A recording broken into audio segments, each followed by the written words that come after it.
सबसे पहले तो आपका सभी पत्रकार भाइयों का धन्यवाद है जो आप इतनी संख्या में हमारी बात सुनने आए हो। आज का जो मुद्दा है वो ये है कि हमने संयुक्त संघर्ष पार्टी का गठन किया है। गठन करने के पीछे जो कारण है वो ये है कि देश के अंदर जितनी राजनीतिक पार्टियां हैं वो सारी आज कारपोरेट की गुलाम हो गई।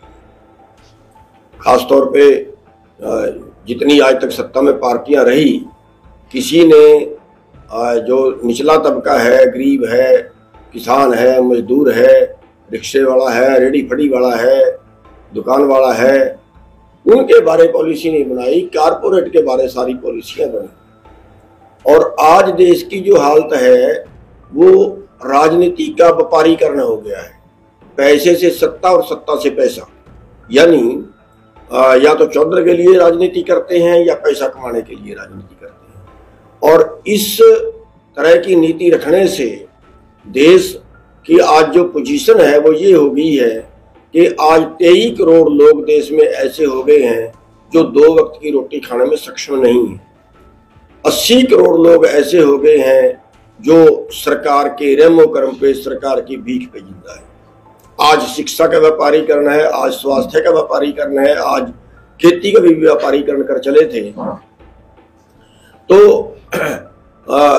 आज 9 लोगों के पास 50 करोड़ लोगों के बराबर प्रॉपर्टी है। इन नीतियों को सुधारने की जरूरत है और राजनीति में जो है वो अच्छे लोगों को प्रवेश कराने की जरूरत है। सड़कों की लड़ाई अभी तक लड़ी, पिछले 32 साल से हम सड़कों की लड़ाई लड़ रहे हैं, लेकिन सड़कों की लड़ाई लड़ने से कानून को कुछ देर के लिए रुकवाया जा सकता है, कुछ देर के लिए उसको उससे राहत मिल सकती है, लेकिन बाद में फिर उसी ढर्रे पे आ जाते हैं और एक के बाद एक सरकार ऐसे कानून बना के जिससे आम जनता को निचोड़ा जा सके और बड़े पूंजीपतियों को पाला जा सके। तो इस प्रथा को तोड़ने के लिए, देश को बचाने के लिए जो है हमने पार्टी बनाई है संयुक्त संघर्ष पार्टी।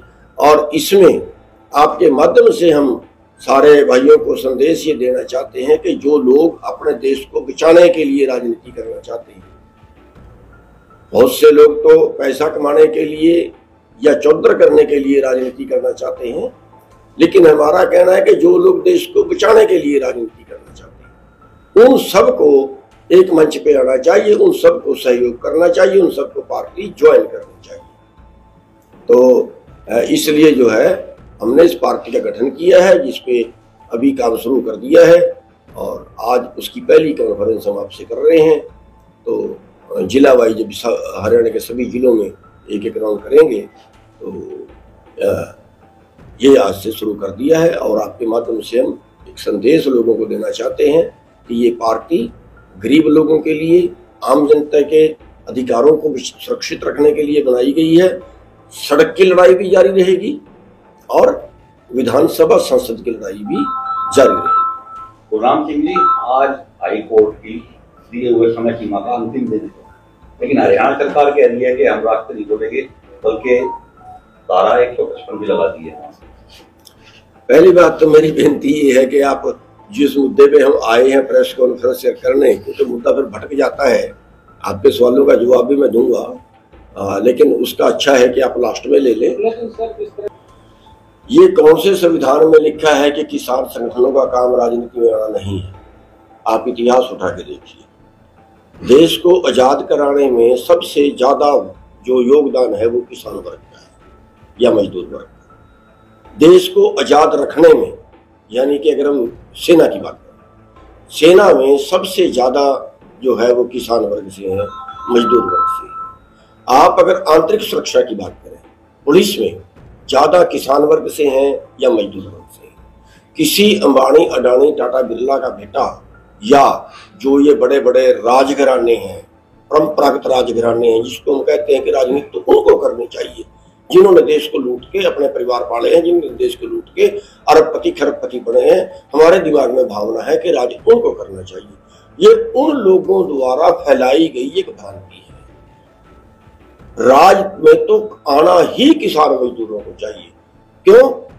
देश की आजादी की लड़ाई में हमें वोट का अधिकार मिला है, जिसकी वोट उसका राज। लेकिन क्या हुआ है इस भ्रांति से कि किसानों को राजनीति में नहीं आना चाहिए, जिसके नोट उसका राज हो गया। हम 80% वोट के मालिक हैं अगर किसान मजदूर एक तरफ हो गए, 80% का वोट का मालिक भिखारी है, और 1% जिनकी वोट है, केवल 1%, वो उनके पास पूरे देश का पैसा है, पूरे देश की सत्ता है। आज पैसे वाले आधे लोग राज्यसभा के मेंबर हैं, पार्टी को 100 करोड़ देते हैं तो राज्यसभा को सीट खरीद लेते हैं, यानी राजनीति का व्यापारीकरण करते हैं। पैसे वाले का राज है, पैसे वाले की एडवर्टाइजमेंट है, और उन्होंने ये मिसगाइड कर दिया है जनता को कि किसानों को राजनीति में नहीं आना चाहिए। जो आदमी पिछले 20 साल से 30 साल से लोगों के लिए लड़ रहा है, अगर वो राजनीति में जाएगा तो कम से कम उनसे तो शुद्ध ही होगा।